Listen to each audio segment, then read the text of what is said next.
ભાવનગરના મહુવામાં પ્રોહિબિશન ગુના હેઠળ 5 આરોપીઓને પાસા હેઠળ જેલમાં ધકેલવામાં આવ્યા છે।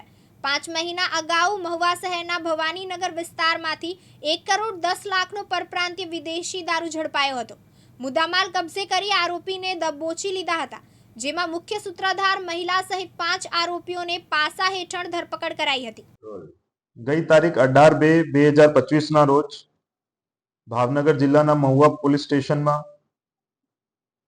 ગેર પરમિટના ગેરકાયદેસર રીતે ભારતીય બનાવટની જે વિદેશી દારૂનું વેચાણ થતું હતું એના વિરુદ્ધ એક સફળ રેડ કરવામાં આવી હતી, જેમાં કુલ 61 લાખનો દારૂનો મુદ્દામાલ સાથે ટોટલ 1 કરોડ 10 લાખનો મુદ્દામાલ પકડવામાં આવ્યા હતા અને 15થી વધારે આરોપીઓ વિરુદ્ધ કાર્યવાહી કરવામાં આવી હતી।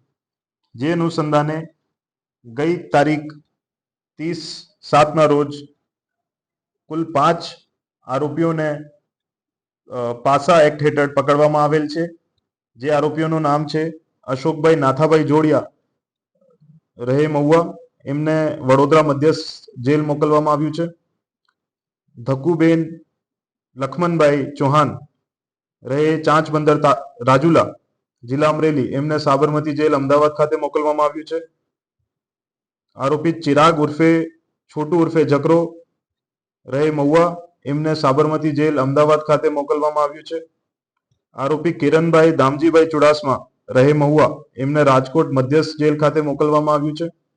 આરોપી નરેશભાઈ જીલુભાઈ ધાકડા, રહે વડલી તાલુકા રાજુલા, એમને પણ રાજકોટ મધ્યસ્થ જેલ મોકલવામાં આવ્યું છે।